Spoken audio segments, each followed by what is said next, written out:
하나님께서 우리의 삶 속에 일하고 계신 줄 믿습니다. 하나님께서 선하신 뜻을 이루어가고 계시는 줄 믿습니다.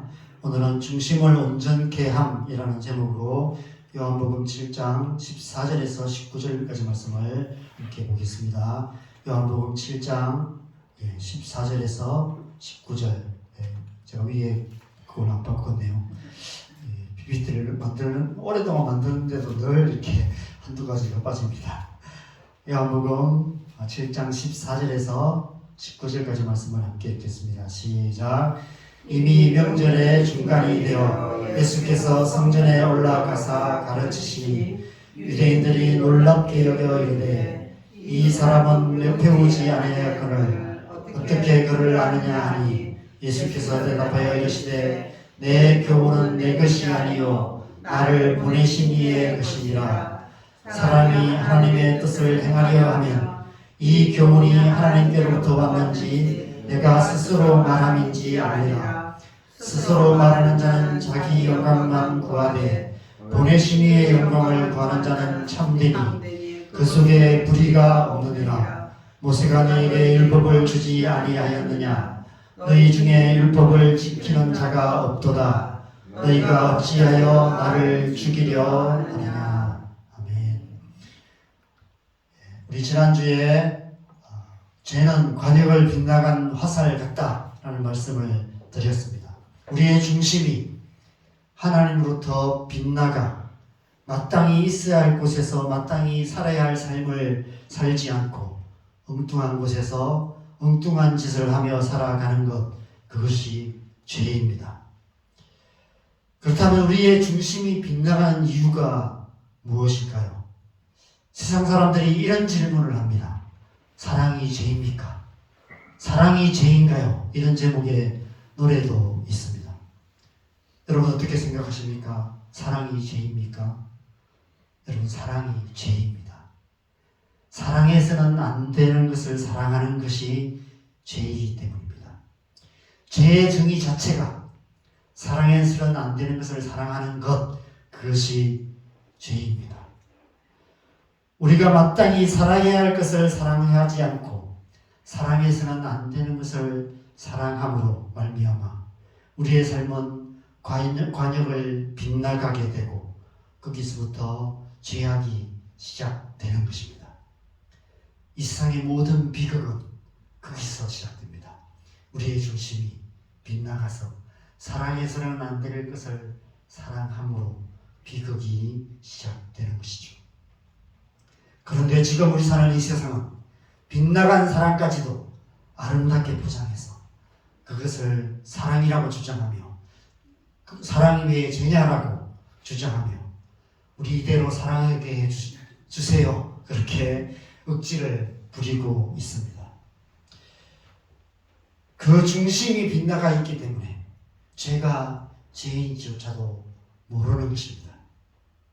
오늘날 사탄이 가장 심각하게 오염시킨 단어가 바로 사랑이라는 단어가 아닐까 생각됩니다.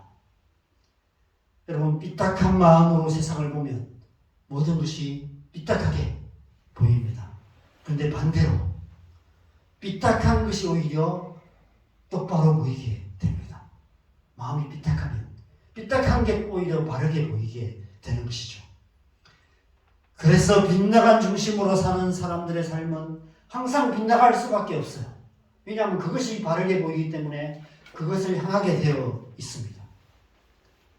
빗나간 길이 올바른 길처럼 보이는 것입니다. 여러분 오늘날 신천지를 비롯한 이단들이 판을 치는 이유가 바로 그 때문입니다. 그들의 중심이 빗나가 있기 때문에 교회에서는 은혜를 못 받아요. 아무리 진리의 말씀을 선포해도 교회에서는 은혜를 못 받아요. 그런데 가서 은혜를 받아요. 디모데후서 3장 6절 7절 말씀 우리 한번 읽어볼까요? 같이 읽겠습니다. 시작. 그들 중에 남의 집에 가만히 들어가 어리석은 여자를 유인하는 자들이 있으니 그 여자는 죄를 중히 지고 여러 가지 욕심에 끌림받아 항상 배우나 끝내 진리의 지식에 이를 수 없느니라. 남의 집에 가만히 들어가 어리석은 여자를 유인하는 자들이 있다라고 말씀합니다. 오늘날 남의 교회에 가만히 들어가 성도들을 유인하는 이단들이 있습니다. 대표적인 이단이 신천지입니다. 여러분, 창원에 신천지가 많이 활동하는 지역이 몇 군데 있는데 그 근처를 지나가다 보면 이 말씀 그대로 대부분 젊은 여자들입니다. 젊은 여자들이 수없이 그 길을 왔다 갔다 합니다. 항상 배우나 끝내 진리의 지식에 이를 수 없다라고 말합니다. 왜 그럴까요? 그들의 중심이 빗나가 있기 때문에 결국 진리의 지식에 이럴 수 없고 오히려 진리로부터 멀어질 수밖에 없다라고 말씀하고 있는 것입니다. 그 빗나간 중심을 예수님께서는 이렇게 표현하고 계십니다. 빛보다 어둠을 더 사랑하는 중심. 빛을 미워하여 빛으로 오지 않는 그런 중심이라고 말씀하고 있습니다.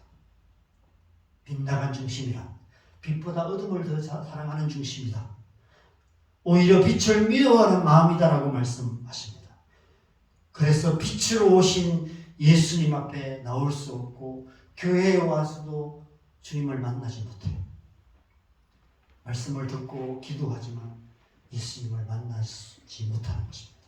왜냐하면 그 중심이 빗나가 있기 때문에 다른 것을 보고 있기 때문에 교회에 와서 기도하는 기도 제목들이 다 세속적인 거예요. 세상에서 복받기 위해서. 교회에 와 있지만 주님을 바라보지 않고 여전히 세상을 향해 있기 때문에 주님을 만나지 못한다는 것입니다. 이 세상에 미혹하는 영이 강력하게 역사하고 있습니다. 왜 그럴까요? 바로 이 때문입니다. 이 세상이 빛보다 어둠을 더 사랑하는 빗나간 중심으로 살아가는 사람으로 가득한 세상이기 때문에 미혹의 영들이 역사하고 있습니다. 어둠의 권세들이 그 마음을 미혹하여서 더 깊은 어둠으로 멸망의 길로 이끌어가고 있는 것이죠. 태초부터 지금까지 인간의 역사는 그렇게 끊임없이 미혹의 영에 의해서 하나님으로부터 빗나가기만 했던 역사였습니다. 하나님으로부터 점점 멀어져 멸망으로 향하는 역사였습니다. 여러분, 왜 예수님께서 이 땅에 오셨습니까? 이 때문입니다.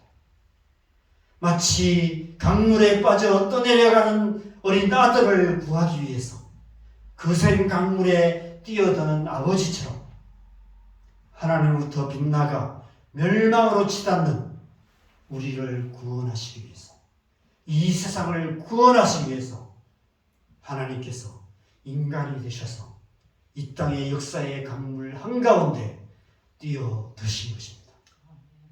누구든지 믿음으로 예수님의 손을 붙들기만 하면 그 멸망의 강물에서 구원을 받아 영생의 나라, 하나님의 나라에 이르게 되는 것입니다. 태초에 천지를 창조하실 때 수면 위를 성령께서 운행하셨다라고 말씀하십니다. 태초에 그렇게 수면 위를 운행하셨던 그 성령님께서 이 땅의 그 역사의 수면 위에 계속해서 운행하셨고, 이제는 지금 우리의 삶 속에 역사하고 계십니다. 지금 이 시간 안에도 멸망으로 향하는 이 세상의 강물위를 운행하고 계십니다. 그 위를 운행하시면서 뭘 하고 계실까요? 멸망으로 향하는 이 세상의 거센 강물을 위를 운행하시면서 그 가운데 중심으로 하나님을 찾는 자, 중심으로 하나님께 부르짖는 자, 그 부르짖는 영혼들을 찾고 계시는 것입니다. 그 영혼들을 손을 붙들고 이끄셔서 예수님의 복음을 듣게 하시고 예수님을 만나게 하시고 구원받는 역사를 이루고 가시는 것, 그것이 성령님께서 하시는 역사인 것이죠. 그래서 누구든지 주의 이름을 부르는 자는 구원을 받으리라 라고 말씀하고 있는 것입니다. 여러분, 저와 여러분이 지금 이 자리에 있을 수 있는 것은 이 세상 일을 운행하시던 성령님께서 저와 여러분의 인생의 어느 시점에 우리의 영혼의 부르짖음을 들으시고 응답하셔서 우리를 예수님께로 이끄시고 예수님의 복음을 듣게 하시고 예수님을 믿음으로 구원을 받게 하셨기 때문에 지금 저와 여러분이 이 자리에 있게 된 줄 믿습니다. 여러분, 신앙이라는 것은 우리의 중심이 하나님을 향하는 것에서 시작됩니다. 여러분, 이 세상 모든 사람들은 중심으로 세상을 향하고 있습니다. 어떻게 살지, 뭘 먹고 살지 그냥 땅만 보며 살아가고 있어요.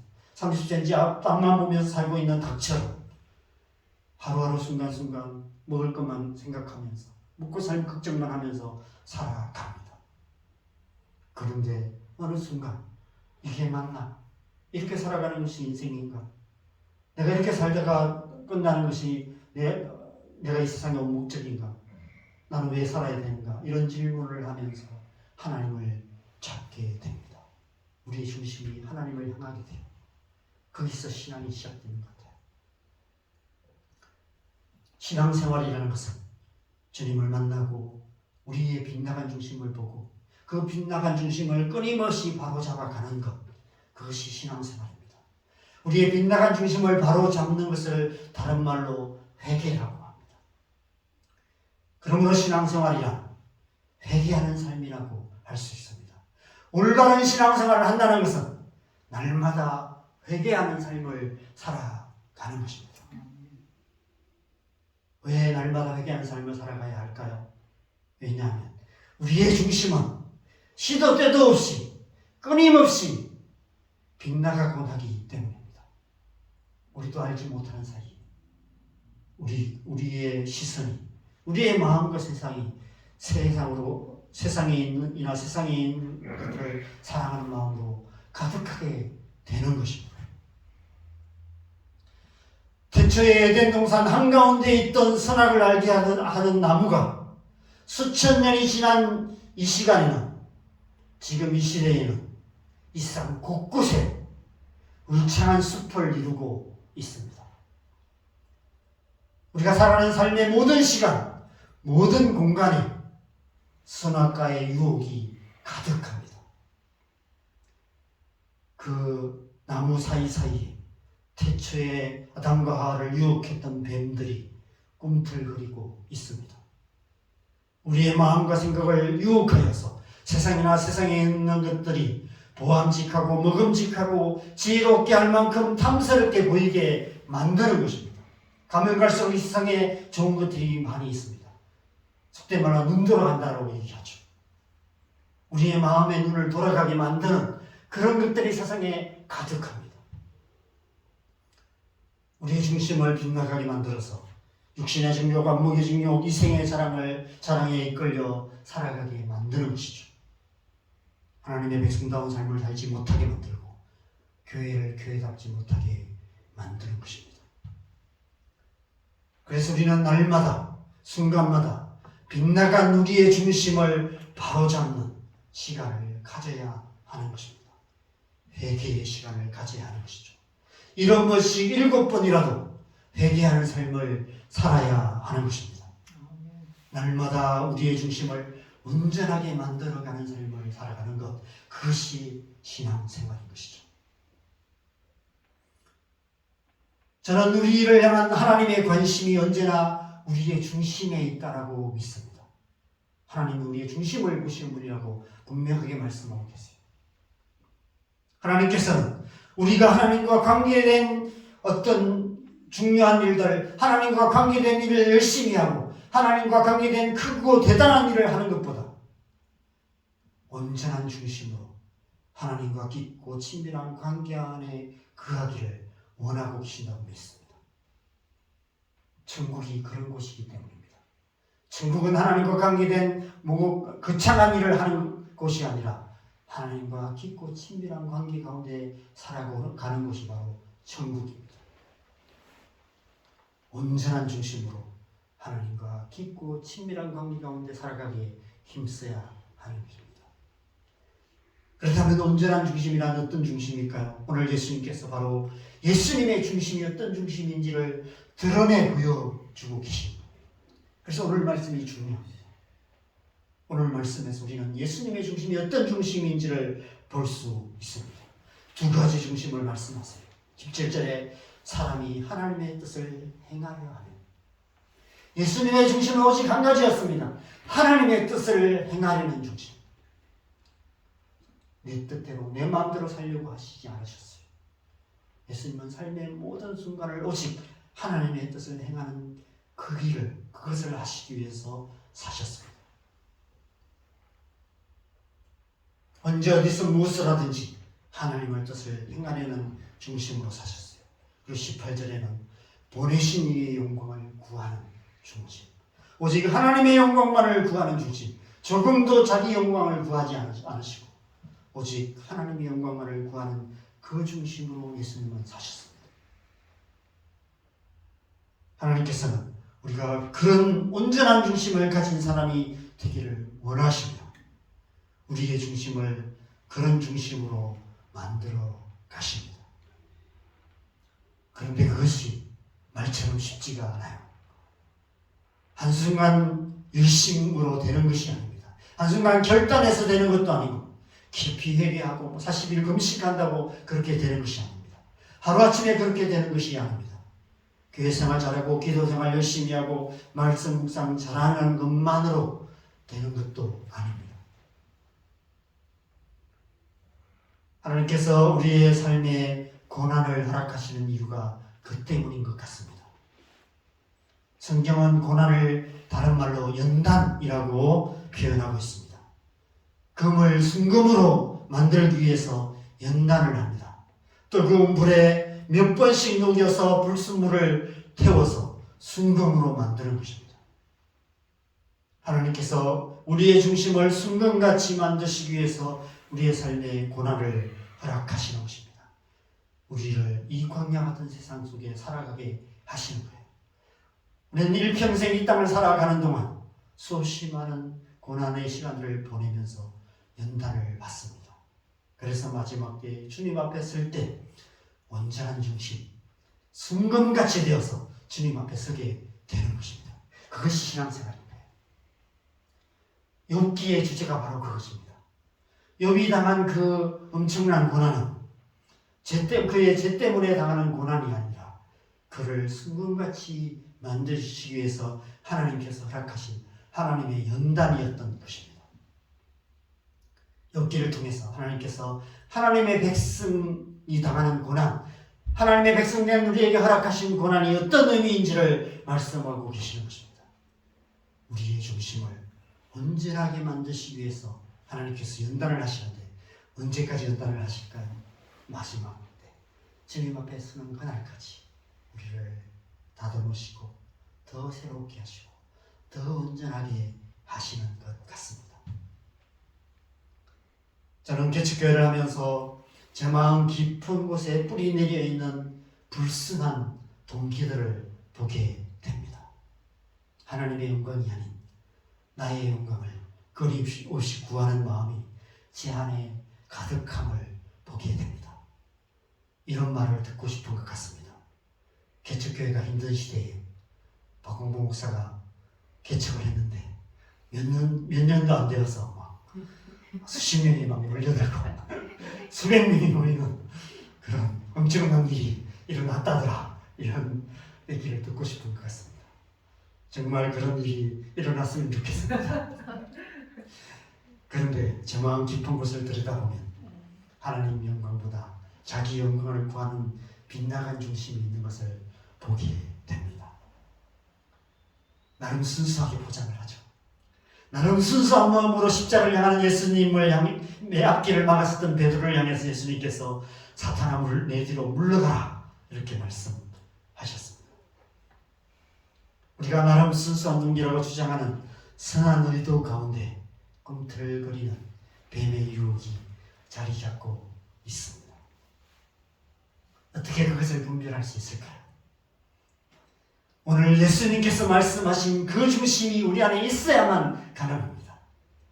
하나님의 뜻을 행하려는 마음, 오직 하나님의 영광만을 구하는 중심이 우리 안에 있을 때 그것을 분별할 수 있습니다. 사람의 영광을 구하지 않고 자기의 영광을 구하지 않고 세상의 영광을 구하지 않고 오직 하나님의 영광만을 구하는 온전한 중심이 있을 때 우리는 사단의 모든 괴계를 분별할 수 있고 단호하게 놓으라고 말할 할 수 있는 것입니다. 제가 선교단체에서 처음 이런 제목의 강의를 들었습니다. 하나님의 음성 듣는 법. 제가 이 강의를 듣고 굉장히 충격을 받았어요. 하나님의 음성을 들을 수 있단 말이야? 하나님이 말씀을 하신다고? 그래서 제가 하나님의 음성을 들어보려고 무지무지 애를 많이 썼고 지금까지도 애쓰고 있습니다. 저는 그때 처음 이 강의를 들었을 때는 이렇게 생각했던 것 같아요. 우리가 귀에 들리는 어떤 소리로 하나님께서 말씀하시는가 보다, 이런 생각을 했기 때문에 제가 하나님의 음성을 들어보려고 이렇게 막 귀를 기울여보기도 하고 막 기도해보기도 하고 여러 가지로 많이 애를 썼던 것 같습니다. 근데 시간이 많이 지나서 우리 안에 계신 성령께서 우리의 마음과 생각 가운데 하나님의 뜻을 나타내시는 것, 하나님의 진리를 깨닫게 하시는 것, 하나님의 뜻이 무엇인지를 알게 하시는 것, 그것을 말하는 것이라는 사실을 뒤늦게 깨닫게 되었던 것 같습니다. 여러분, 하나님께서 우리에게 말씀하세요. 그런데 하나님께서 우리에게 말씀을 하시는데, 하나님 음성을 주시는데, 그것은 어떤 의미냐면 우리 안에서 하나님의 성경 말씀을 통해서 또 설교를 통해서 우리가 말씀을 묵상할 때, 때로는 기도할 때 이전에 알지 못했던 이렇게 해야 되겠구나 지혜를 주시기도 하고, 또 말씀을 통해서 인도해 주시기도 하고, 우리를 깨닫게 하시기도 하고, 누군가를 통해서 또 말씀을 주시기도 하고, 목사님의 설교를 통해서 말씀을 깨닫게 해주시기도 하고, 성경을 읽다가도 깨닫게 하시기도 하고, 어떤 경건서적을 통해서도 하나님 말씀을 주시기도 하고, 그런 여러 가지 통로를 통해서 하나님이 우리를 인도하시는 것, 그것이 하나님의 음성을 듣는다는 것의 의미인 것이죠. 그런데 우리가 그 하나님의 음성을 잘 듣기 위해서는 그 하나님의 뜻을 잘 분별할 수 있는 마음이 우리 안에 필요합니다. 여러분, 하나님께서는 지금도 우리에게 말씀하고 계시는 분이신 줄 믿습니다. 우리 안에 계신 성령께서 우리의 마음과 생각 가운데 하나님의 뜻을 나타내 주십니다. 문제는 우리의 마음과 생각 가운데 오만 가지 생각들이 가득하다는 것입니다. 내 생각도 많이 있고, 온갖 주변 사람들이 하는 여러 가지 말들도 있고, 세상 사람들, 아침에 본 TV에서 본 이야기들, 온갖 잡다한 정보들이 우리 안에 가득하다는 것입니다. 그리고 사단이 주는 거짓된 생각들도 우리 안에 많이 있다는 것입니다. 그런데 우리의 마음이 빗나가 있으면 늘 빗나간 선택을 할 수밖에 없어요. 아무리 하나님께서 하나님의 진리를 우리에게 말씀하셔도, 아무리 하나님께서 우리에게 하나님의 음성을 들려주셔도 그것이 들리지 않아요. 하나님께서 하나님의 길을 밝혀 보여주셔도 우리의 시선이 빗나가 있기 때문에, 늘 다른 것을 보고 있기 때문에 하나님의 인도하심을 받을 수 없다는 것입니다. 그래서 하나님의 음성을 듣는 데 있어서 가장 중요한 원칙은 우리의 중심을 올바르게 하는 것입니다. 우리 안에 하나님의 뜻을 행하려는 마음이 있어야만 하나님의 뜻을 분별할 수 있다는 것입니다.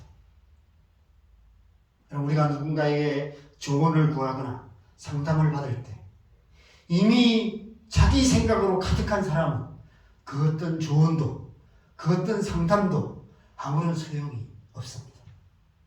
결국은 자기 생각대로 해요. 자기 생각이 너무 강하기 때문에, 자기 생각이 너무 굳어져 있어서 아무런 효과가 없습니다. 하나님의 음성을 듣는 삶을 사는 데 있어서 마찬가지입니다. 하나님께서 무엇을 말씀하시든지 귀 기울여 듣고 그대로 행하겠다는 온전한 중심이 없으면 하나님의 음성을 들을 수가 없어요. 여러분, 우리가 우리의 자녀들에게 때론 하고 싶은 말이 있어도 안 할 때가 있습니다. 말해봐야 안 들을 게 뻔하기 때문에. 그렇죠? 말해봐야 내 입만 아프고 내 마음만 상하고 관계만 악화될 뿐이기 때문에 차라리 말하지 않는 편이 낫다라고 오랜 경험으로 결론을 내렸기 때문에 어떤 말을 하고 싶어도 그냥 안 할 때가 있어요. 언젠가는 하겠지 생각하고 그냥 참을 때가 있습니다. 때로는 하나님도 마찬가지입니다. 마찬가지가 아닐까 생각됩니다. 우리가 하나님의 음성을 듣지 못하는 가장 큰 이유가 바로 그 때문입니다. 우리는 우리가 원하는 대답을 얻기를 원합니다. 하나님 앞에 나가 기도하지만 우리가 원하는 대로 대답해달라고 그렇게 떼쓰는 그런 때가 많이 있습니다.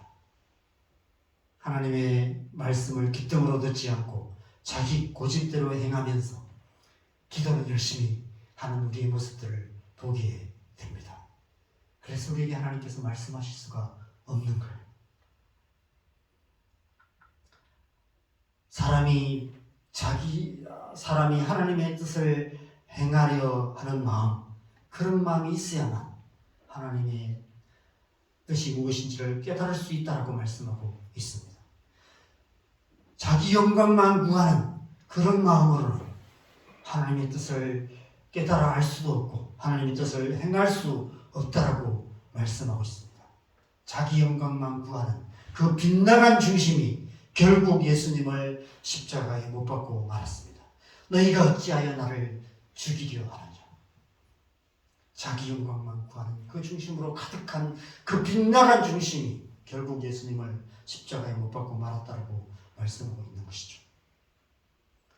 여러분, 그래서 우리의 중심을 온전하게 하는 것이 중요합니다. 세상의 영광을 구하고 사람들의 영광을 구하고 자기 영광을 구하는 빗나간 중심을 오직 하나님의 영광만 구하는 중심으로 변화시켜야 하는 것입니다. 저는 우리가 성령 충만을 위해서 기도하지만 성령 충만을 한 삶을 살지 못하는 이유가 바로 이 때문이라고 생각합니다. 우리의 중심이 하나님의 마음에 합한 중심이 되지 않으면 성령 충만할 수 없습니다. 성령을 부어주셔도 밑빠진 독에 물 붓기일 뿐입니다. 먼저 우리의 중심을 온전하게 해야만 성령으로 충만할 수 있고 성령 충만한 삶을 지속적으로 살아갈 수 있습니다.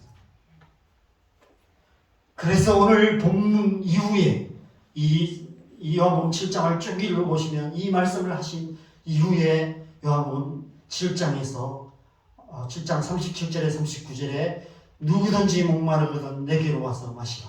나를 믿는 자는 성경의 이름과 같이 그 배에서 생수의 강이 흘러나오리라라고 말씀하십니다. 이 말씀에 대해서는 다음에 나누겠습니다. 오늘 함께 생각해 봐야 할 결론적인 주제는 어떻게 우리의 중심을 하나님의 마음에 합한 중심으로 온전하게 만들 수 있는가 하는 것입니다. 여러분, 어떻게 우리가 우리의 빗나간 중심을 바로 잡을 수 있을까요? 예수님께서 오늘 이 요한복음 7장의 이 말씀을 초막절에 하셨다는 사실에 다시 한번 주목해 보시면 좋겠습니다. 여러분, 초막절은 유월절과 칠칠절과 함께 이스라엘 백성들이 반드시 지켜야 하는 세 가지 중요한 절기 중에 하나입니다.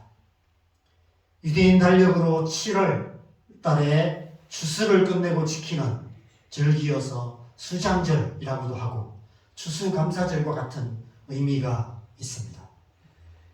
레위기 23장을 보면 23장 41절에서 43절에서 이 절기들에 대해서 얘기를 하는데 1회 동안 7째 달에 1회 동안 초막에 거주하면서 이스라엘에서 난 자가 다 초막에 거주하면서 초막절을 지키라고 말합니다. 우리 43절만 같이 읽겠습니다. 시작. 이는 내가 이스라엘 자손을 애굽 땅에서 인도하여 내던 때에 초막에 거주하게 한 줄을 너희 대대로 알게 하려 함이니라. 나는 너희의 하나님 여호와이니라. 이스라엘 백성들이 광야 40년을 보낸 것을 기억하게 하기 위해서 초막을 짓고 일주일을 그 가운데 거하게 하셨습니다. 여러분, 왜 이런 시간을 갖게 하셨을까요? 이스라엘 백성들에게 이 광야 40년의 시간은 그들의 마음 깊이 뿌리 내리고 있던 애굽의 요소들을 철저하게 뿌리 뽑아내는 그런 시간이었습니다. 그들의 빗나간 중심을 바로잡는 시간이었습니다. 그들의 중심이 온전히 하나님만 향하는 중심이 되게 하는 그런 시간이었습니다. 여러분, 광야 사건을 보십시오. 끊임없이 이스라엘 백성들이 애굽으로 돌아가려고 했어요. 어려운 문제가 생기면 그들의 중심이 빗나가서 다시 애굽으로 돌아가자라고 이야기를 했습니다. 여러분, 우리도 그런 것 같아요. 우리가 10년, 20년, 30년 모태신앙으로부터 지금까지 신앙생활 하는 분들도 계시지만 어려운 문제가 생기면, 삶의 문제가 생기면 끊임없이 세상적인 방법, 세상적인 어떤 방식들을 찾고 있습니다. 도움을 줄 만한 사람이 누가 있는지, 그런 인간적인 방법들을 찾는 우리의 모습을 보게 됩니다. 교회도 그런 것 같아요. 교회도 문제가 생기면 하나님 앞에 엎드려 기도하고 같이 음식 기도하고 하나님 인도하심을 구하기보다는 모여서 의논하고 회의하고 그러면서 뭔가 인간적인 방법을 찾으려고 애쓰는 그런 모습들을 보게 돼요. 그래도 해결이 안 되면 세상적인 방법을 찾죠. 법적인 방법들, 어떤 세상의 법정에서 문제를 해결하려고 하는 그런 모습들까지 있는 것을 보게 됩니다. 예수님께서 광야의 세 가지 시험을 이기심을 통해서 광야가 어떤 의미인지를 보여주셨습니다. 육신의 정욕, 안목의 정욕, 이생의 자랑, 애굽의 요소, 그 선악과 애욕을 온전히 이기고 중심을 온전케 하는 것, 그것이 광야라는 이 시간의 의미라는 것을 보여주신 것이죠. 육신의 정욕과 안목의 정욕과 이생의 자랑의 눈이 멀어 하나님부터 빗나가버린 우리의 중심을 돌이켜 온전히 하나님만 향하게 하는 시간, 그 시간이 광야의 시간이었습니다. 여러분, 그런데 이 세상을 살다 보면 우리도 모르게 우리의 중심이 조금씩 빗나가게 됩니다. 그렇게 하루 이틀 그냥 지나고, 한 주, 두 주가 지나고, 한 달, 두 달 지나고, 한 해, 두 해 지나고, 10년, 20년, 30년 그렇게 신앙생활 하다 보면 점점 더 빗나간 중심으로 살게 되고 그 빗나간 중심이 굳어져 버리게 됩니다. 여러분, 우리의 중심이 빗나간 채로 굳어지면 어떻게 될까요? 삐딱하고 딱딱하게 굳어진 종교인이 되는 것입니다. 삐딱한 중심으로 교회에서 고약한 시어머니 노릇만 하는 그런 종교인이 될 수밖에 없는 것이죠. 에스겔서 36장에 새 영을 부어주시는데 굳은 마음을 제하고 부드러운 마음을 주실 것을 말씀하십니다. 우리 안에 새 영이, 성령이 충만하게 역사하시기 위해서는 우리의 그 묵은 땅을 기경하는 시간이 필요합니다. 굳은 마음을 제하고 부드러운 마음을 갖는 시간이 필요합니다. 초막절 절기가 그런 시간이었던 것 같습니다. 한 해 동안 살면서 빗나가버린 중심을 바로잡아가는 그런 시간. 오늘날도 유대인들 가운데 이렇게 천막을 치고 초막절을 지키는 유대인들이 있는 것 같습니다. 그런데 여러분, 절기를 정하실 당시의 세상을 한번 생각해 보십시오. 오늘날처럼 볼거리도 없고 즐길거리도 없는 시대였습니다. 전기도 들어오지 않는 시대. 일주일 동안 초막에 거하면서 뭘 했을까요? 해만 지면 깜깜하고 그 긴 밤 동안 뭘 했을까요? 잠만 잤을까요? TV도 없고 스마트폰도 없고 오락거리도 없고 읽을 책도 없고 세상과 완전히 단절된 시간을 보낼 수밖에 없었을 것입니다. 아마 그 시간들을 통해 그들은 빗나간 중심을 바로잡는 시간을 가졌을 것 같습니다. 하나님께서 그래서 그 시간을 갖게 하신 것이 아닐까 이런 생각이 듭니다.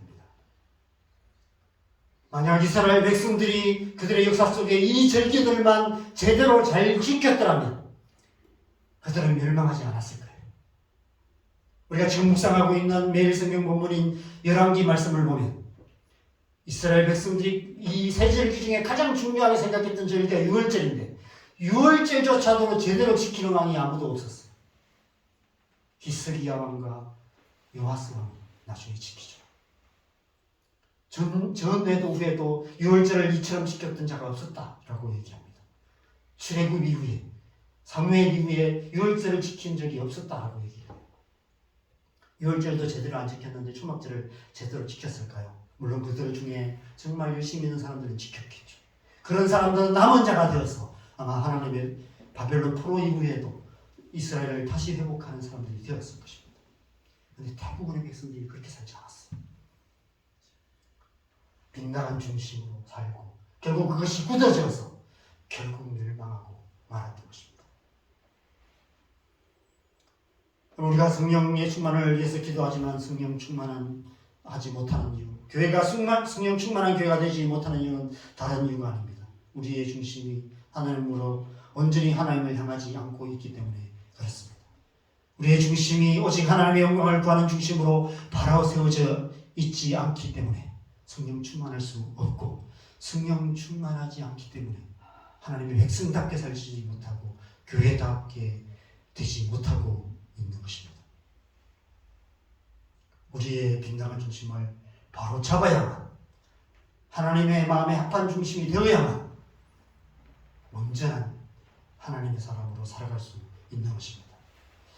그래서 옛날에는 기도를 가기도 하고 수련회를 참석하기도 하고 매년 부흥회를 했었습니다. 그런데 오늘날 우리는 더 이상 그런 시간을 갖기가 쉽지 않은 분주한 신앙의 현실을 살아가고 있습니다. 만약 우리가 이런 현실을 핑계하며 살아가면 우리의 중심은 점점 더 빗나가게 되고 결국 더 이상 돌이키기 힘든 결과를 낳게 될 것입니다.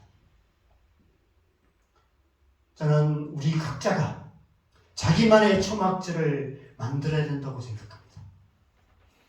자기만의 초막절이 필요하다고 생각합니다. 우리의 빗나간 중심을 끊임없이 바로잡아 하나님께로 향하게 만드는 내적인 노력이 필요한 때인 것 같습니다. 어떤 방식이든 상관이 없는 것 같아요. 우리의 삶 속에 어떤 방식으로든 세상과 분리된 시간과 공간을 만들어야 하는 것입니다. 자기만의 초막을 만들어서 자기만의 어떤 시간을 정하여서 하나님만 바라보며 우리의 중심을 온전히 하나님께로 향하며 하나님의 얼굴을 구하는 그런 특별한 시간을 가져야 하는 것입니다. 그 특별한 시간을 통해 우리의 중심을 온전히 하나님께로 향하게 해야 하는 것입니다.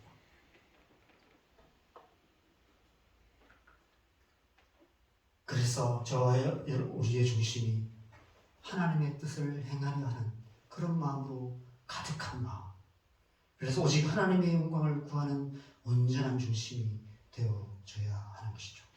그러한 중심이 있을 때 우리는 비로소 이 땅 가운데 하나님의 나라를 이루어가는 하나님의 백성답게 살아갈 수 있는 줄 믿습니다.